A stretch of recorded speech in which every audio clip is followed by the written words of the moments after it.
नमस्कार साथियों, study plan YouTube channel पर आप सभी का फिर से एक बार बहुत बहुत स्वागत है। और आज की इस वीडियो में हम लेकर आए हैं आपके लिए हमारा सौरमंडल टॉपिक, जिसमें हम सूर्य, ग्रह व तारे से रिलेटेड सभी इंपॉर्टेंट क्वेश्चंस को कवर करेंगे जो किसी भी एग्जाम की आप तैयारी कर रहे हो उन सभी के लिए इंपॉर्टेंट रहने वाली है।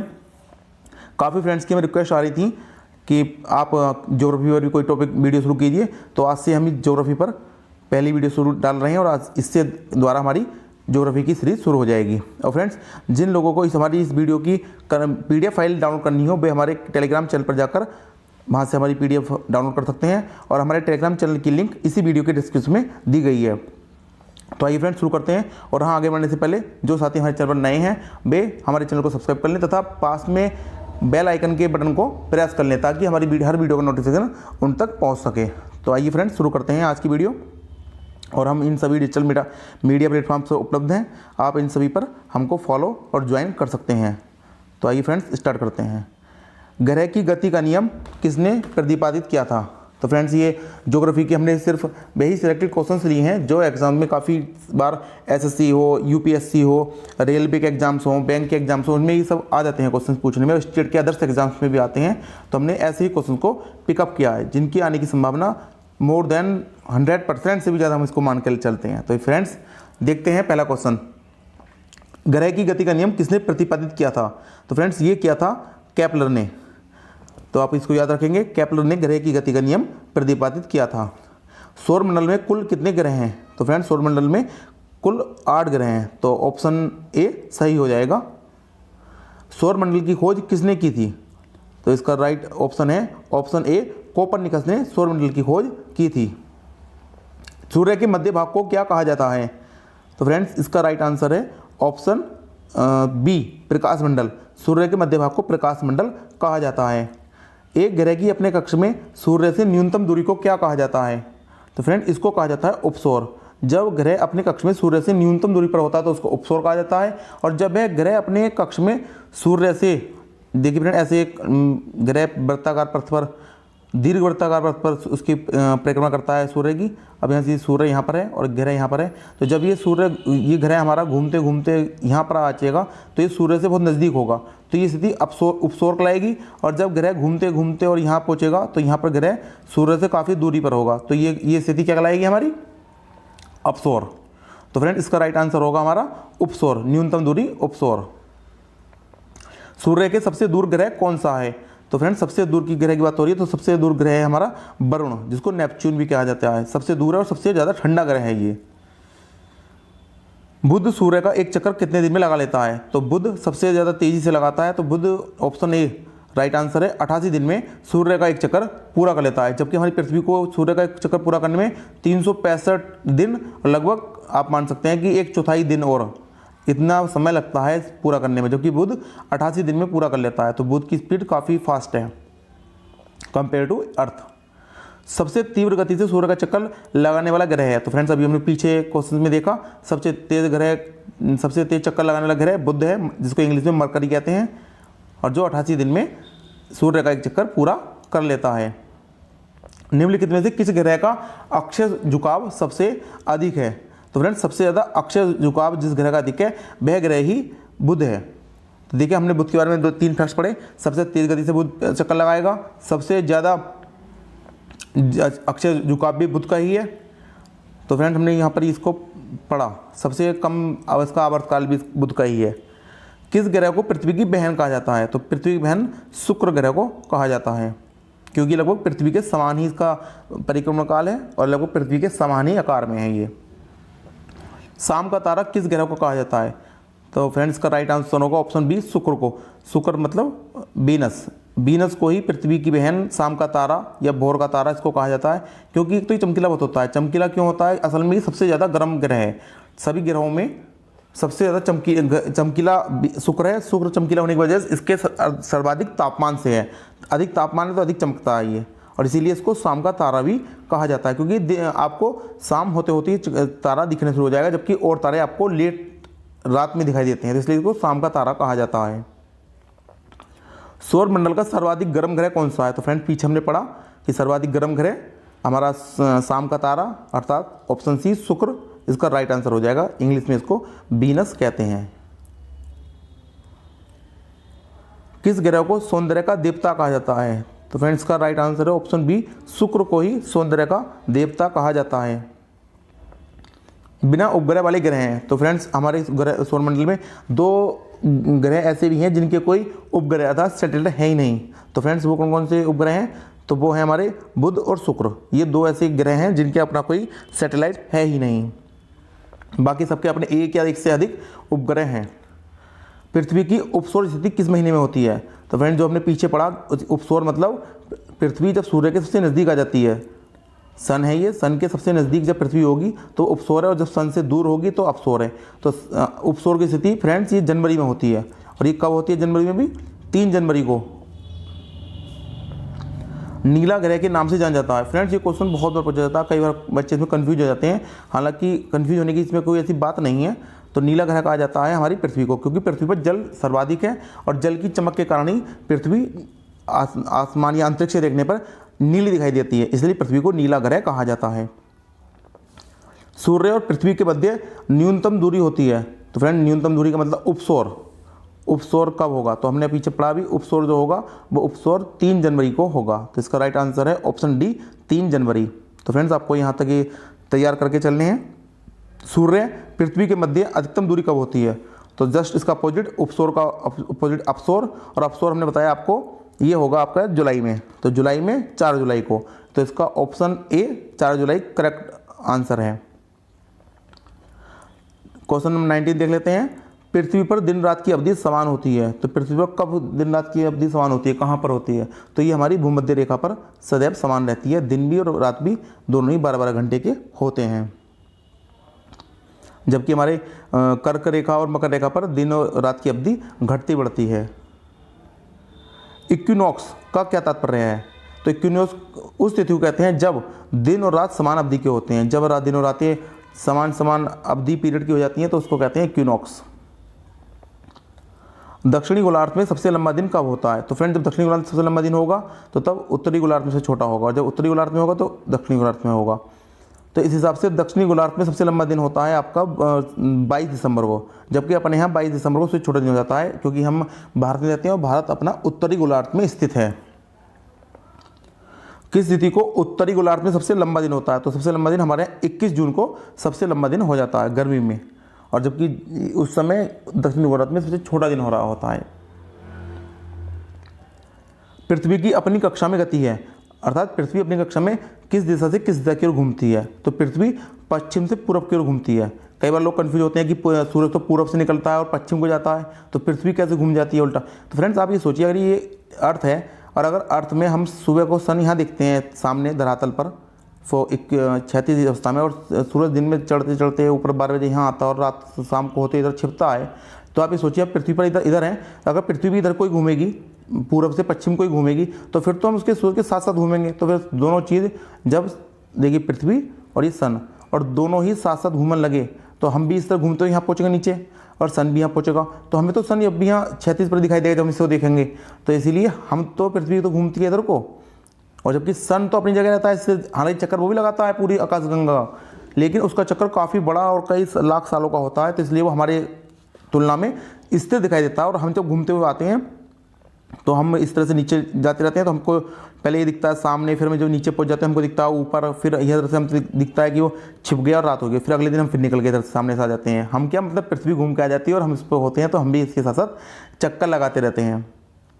तो फ्रेंड इसका राइट आंसर होगा पृथ्वी अपनी कक्षा में घूमती है पश्चिम से पूर्व, जबकि सूरज निकलता है पूर्व से पश्चिम और पृथ्वी घूमेगी पश्चिम से पूर्व। तो आपको ये ध्यान रखना है, आप इसमें किस तरह भी आप कोरिलेट कीजिए और इसको याद रखिए। निम्न में से किसने पहली बार कहा कि पृथ्वी गोल है?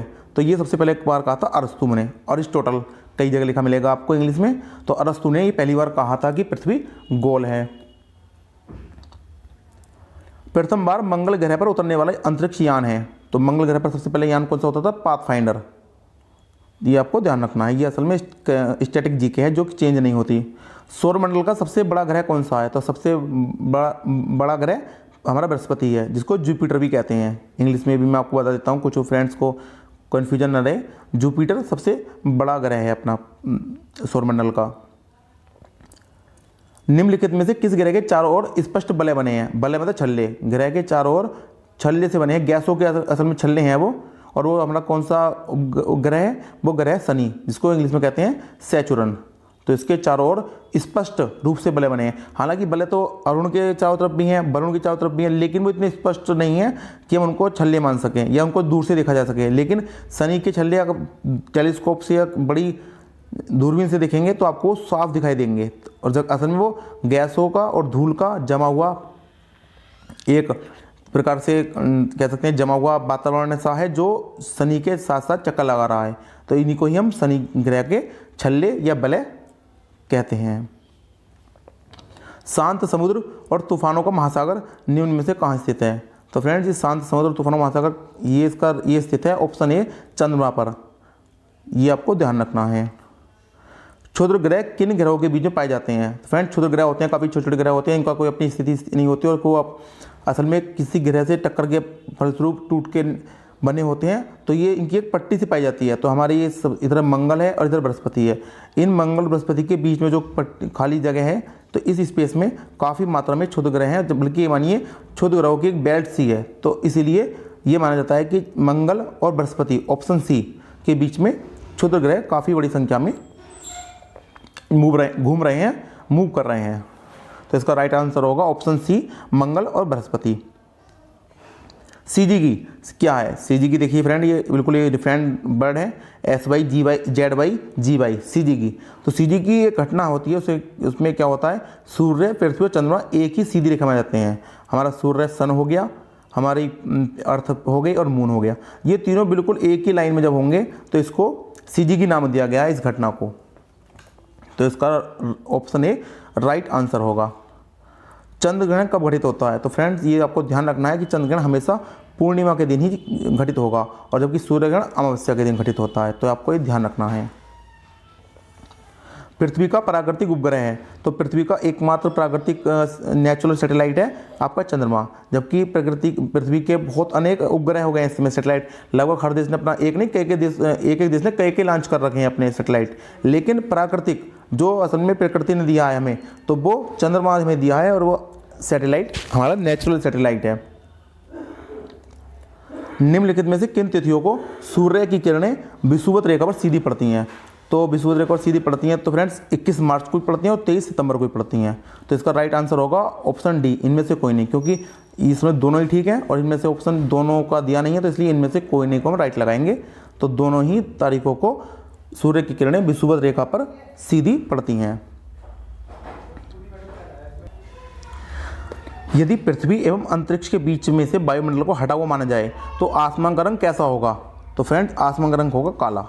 अगर आप कभी भी स्पेस में जाते हैं, अगर आपको जाने का मौका मिलता है, हालांकि ये काफ़ी बड़ा ही एक कहते हैं ड्रीम होगा किसी का कि वहाँ स्पेस में जाने को मिले, लेकिन अगर अंतरिक्ष यात्री जाते हैं, हालांकि आप देखते होंगे न्यूज़ों में, पेपर में और न्यूज़ में आजकल तो चल जाता है हर न्यूज़ का, तो उन्होंने वहाँ जाकर देखा है कि जब बीच में से वायुमंडल वहाँ होता ही नहीं है ऊपर, तो आसमान पता कैसे दिखाई देता है आपको? काला। क्योंकि काला क्यों होगा? कोई प्रकाश, कोई लाइट कहीं से आ नहीं रही होगी, और जो कहीं आ रही होगी वो इतनी दूर से आ रही होगी, वो आते आते धुंधली हो चुकी होगी। तो आपको जब कुछ दिखाई नहीं देगा तो क्या दिखाई देगा? काला, अंधेरा।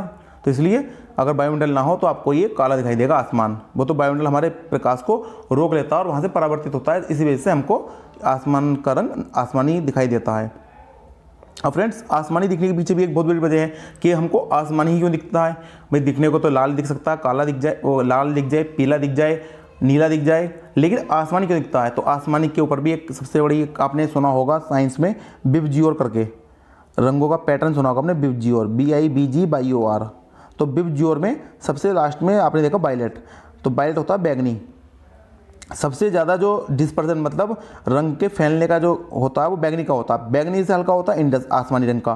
तो बैगनी तो इतना ज़्यादा डिस्पर्स हो जाता है कि आपको दिखाई नहीं देगा, लेकिन इंडस इतना डिस्पर्स होता है कि वो दिखाई देगा, लेकिन काफ़ी इस रूप से फैला हुआ होगा आसमान में। और जबकि ये रेड, ऑरेंज, येलो ये इतने डिस्पर्स नहीं होते, मतलब फैल नहीं पाते।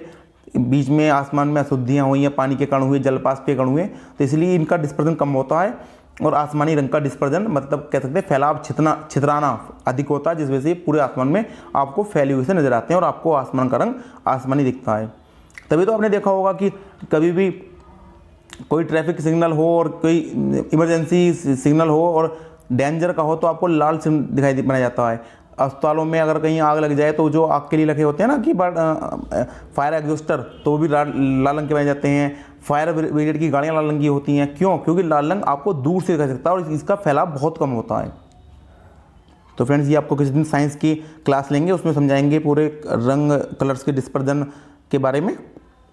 फिलहाल ये उसकी साइंस की क्लास नहीं है, ज्योग्राफी की है, तो फिलहाल ज्योग्राफी पर ही फोकस करते हैं। ध्रुवों पर दिन की अवधि होती है, तो ध्रुवों पर दिन की अवधि पता कितनी होती है आपको फ्रेंड्स? इसका राइट आंसर है ऑप्शन ए, 3 महीने। ध्रुवों पर दिन सबसे ज़्यादा लंबे होते हैं, 3 महीने के दिन होते हैं वहाँ पर। और तो आपको ये क्वेश्चन याद रखना है। चंद्रमा के सैदर से दिखाई देने वाला ग्रह कौन सा है? चंद्रमा के समान। तो फ्रेंड्स, इसका राइट आंसर है ऑप्शन है बुध। बुध चंद्रमा के सैदर से दिखाई देने वाला ग्रह है। किस ग्रह में चंद्रमा की तरह कलाएं होती हैं? तो फ्रेंड्स, चंद्रमा की तरह कलाएं भी बुध में ही होती हैं। हमने बुध के बारे में काफ़ी फैक्ट देखे। सबसे तेज़ गति करता है, 88 दिन में ये सूर्य का चक्कर लगा लेता है। सबसे ज़्यादा अपने अक्ष पर झुका हुआ ग्रह है, चंद्रमा के समान दिखाई देता है, चंद्रमा की तरह इसकी कलाएं करता है। तो ये हमने आज बुध की काफ़ी खासियतें देखी। किस ग्रह में चंद्र की तरह कलाएं होती हैं? ये तो क्वेश्चन हो गया। नॉर्वे में अर्धरात्रि के समय सूर्य कब दिखाई देता है? तो फ्रेंड्स, ये हमको दिखाई देता है 21 जून को। नॉर्वे एक देश है, उस देश में अर्धरात्रि के समय भी सूर्य हमको दिखाई देता है। असल में फ्रेंड्स, कन्फ्यूजन ये होता है कई दोस्तों साथियों को कि अर्धरात्रि में सूर्य कैसे दिखाई दे जाएगा, कि भाई अर्धरात्रि है, आपकी रात हो चुकी है और रात में सूरज तो आपका नीचे पहुंच चुका है। आपके कंपेयर में आप यहाँ मान लीजिए, आप इसी के ऐसे समझिए, आप अर्थ पर हैं और मान लीजिए आप अर्थ पर यहाँ पर हैं कहीं, ठीक है, आप यहाँ हैं और सूरज यहाँ से घूमता, हालांकि सूरज ही घूमता है, लेकिन हम सपोज कर लेते हैं कि सूरज घूमकर इधर पहुँच गया। हम तो ऐसे ही मानते हैं ना, जबकि घूमती तो पृथ्वी है। अब सूरज हमसे इधर पहुँच चुका, नीचे मान लीजिए यहाँ कहीं पहुँच गया। अब तो यहाँ तो अंधेरा हो चुका होगा और यहाँ पर रात हो चुकी होगी और रात के 12 बजे 1 बजे तो यहाँ रात होगी, सूरज यहाँ कहीं होगा नीचे बीच में। तो उस समय हम कैसे कहते हैं कि अर्धरात्रि भी है और सूरज भी दिखाई देता है? तो ऐसे कैसे संभव है कि अर्धरात्रि है कि रात भी है और सूरज दिखेगा? तो सूरज दिखेगा तो रात कहाँ से हो गई? तो फ्रेंड, इसका मतलब ये होता है कि यहाँ से नॉर्वे जो देश है ना, इस नॉर्वे में आपको रात के 12 बजे भी अगर देखेंगे ना आप, तो यहाँ 12 बजे 1 बजे भी दिन होता है। असल में यहाँ पर आप इसको कभी गूगल फैक्ट पे सर्च करना, कहीं भी देखना कि नॉर्वे में ऐसे ऐसे दिन भी होते हैं रात में कि वहाँ पर रात के 1 बज रहे होंगे, 12 बज रहे होंगे, तब भी आपको वहाँ सूरज दिख रहा होगा, वहाँ पर पूरी दोपहर सी हो रही होगी। अब आपको बड़ा आश्चर्य होगा जानकर। ऐसा होता फ्रेंड्स, ये असल में एक तो हमारी पृथ्वी अपनी अक्ष पर झुकी हुई है, दूसरा ये नॉर्वे देश जो है ध्रुव पर है। असल में देखेंगे ना आप, ये तो नॉर्थ पोल है, उस नॉर्थ पोल के पास आपको ये नॉर्वे देश दिखेगा, बल्कि नॉर्थ पोल पर ही मानिए इसको। तो नॉर्थ पोल के पास ये कंट्री है और हमारी पृथ्वी झुकी हुई है और दीर्घ वृत्ताकार में चक्कर लगाती है। इन सब वजहों से एक स्थिति ऐसी आती है जिस समय सूरज रात भी हो जाएगी, लेकिन सूरज तब भी यहाँ पर ऊपर ही चमकता हुआ दिखाई देगा और रात के कहने को 11 बज रहे होंगे, 12 बज रहे होंगे, लेकिन यहाँ सूरज दिख रहा होगा। इसीलिए कहते हैं कि अर्धरात्रि का समय तो हो चुका है, लेकिन सूर्य तब भी दिखाई देता है। और रात में 9 बजे 10 बजे तो वहाँ बहुत आम बात है कि आपको 9 बजे तक सूरज छिपता हुआ दिखाई देगा। रातें काफ़ी कम समय की होती हैं वहाँ पर, और जिस समय रातें होती हैं तो वहाँ आपको दिन में भी, दिन के 12 बजे भी आपको रात होती दिखेगी। जब मौसम में चेंज होता है तो सूरज दूर जाता है ना, तो वहाँ दिन के 12 बजे भी आपको कहेंगे दिन के 12 बज रहे हैं, लेकिन हो अंधेरा हो रहा है। तो ये बड़ा ही इंटरेस्टिंग क्वेश्चन है फ्रेंड आपके लिए जानने के लिए। तो फ्रेंड, नॉर्वे में रात्रि के समय सूर्य कब दिखाई देता है? 21 जून को। तो आपको एक क्वेश्चन याद रखना है और आई होप मैंने जिस तरह से आपको समझाया, हालांकि मैं अभी इतना ग्राफिकल और पिक्चराइजेशन से नहीं समझा सका आपको, आने वाली वीडियो में मैं आपको उस तरह से भी समझाऊंगा, बड़े ही ग्राफिकल और पिक्चर्स के। लेकिन फिलहाल मैंने आपको सिर्फ लाइनिंग मेथड से समझाया है, लेकिन आई होप आपको जिस तरह से मैंने समझाया तो आपको पसंद आया होगा और मेरी यही कोशिश रहेगी कि आपको बढ़िया करके समझा सकूँ। सौर पृष्ठ पर लगभग कितना तापमान होता है? तो सौर पृष्ठ का तापमान काफ़ी हाई होता है फ्रेंड्स। ऑप्शन है 6000 डिग्री सेंटीग्रेड, काफ़ी अधिक तापमान है ये। और ये तो सौर पृष्ठ का होता है। असल में सूर्य जो है, सूर्य के जो बाहर का पृष्ठ है ना, ये जो बाहर से हम देख सकते हैं, देख तो सकते नहीं, बल्कि हम तो बस प्रकाश के कारण एक मान के चलते हैं कि सौर पृष्ठ है, लेकिन उसकी कोई सीमा तो भी है नहीं। तो सौर पृष्ठ जो होता है उसका तापमान 6000 होता है, जबकि अंदर तो वो लाखों में पहुंच जाता है। कोर, सूरज की जो कोर है ना, कोर केंद्र, वहाँ का तो लाखों में होता है, 1.5 लाख से 2 लाख सेंटीग्रेड, बहुत अधिक तापमान होता है वहाँ। तो पहुँचना छोड़िए, 6000 डिग्री सेंटीग्रेड तक पहुँचना संभव नहीं है। कोई कैमरे, कोई चीज़ ऐसी नहीं बनी जो इसको रिकॉर्ड कर सके। लेकिन हम यहाँ से बैठे बैठे वो उसके तरंग दैर्ध्य के आधार पर, स्टीफन का बीन्स का विस्थापन का नियम है, उसके आधार पर हम इसके तापमान का गणना कर लेते हैं, लेकिन असल में इतने तापमान को तो हम किसी चीज़ से नाप भी नहीं सकते। तो फ्रेंड्स का राइट आंसर हो गया ऑप्शन ए 6000 डिग्री सेंटीग्रेड। तो फ्रेंड्स आज के हमारे ये क्वेश्चन यहीं ख़त्म होते हैं। ज्योग्राफी के ऊपर के हमने एक टॉप सेलेक्टेड क्वेश्चंस लिए और उनको आपको समझाने की पूरा प्रयास किया कि आपको इस अच्छे से समझ में आ सकें। और फ्रेंड्स अगर आपको हमारी वीडियो पसंद आई है तो आप हमारी इस वीडियो को लाइक करिए और अपने दोस्तों के साथ अपने स्टडी ग्रुप में शेयर कीजिएगा, और जिससे हमको मोटिवेशन मिलेगा, हमको सपोर्ट मिलेगी। तो हम आपके लिए ऐसी रोज़ नई नई वीडियो और काफ़ी अच्छे डिटेलिंग से आपको समझाने के लिए रोज़ वीडियो लाएंगे। तो फ्रेंड्स आज की वीडियो को यहीं समाप्त करते हैं, मिलते हैं आपसे नेक्स्ट वीडियो में, तब तक के लिए गुड बाय।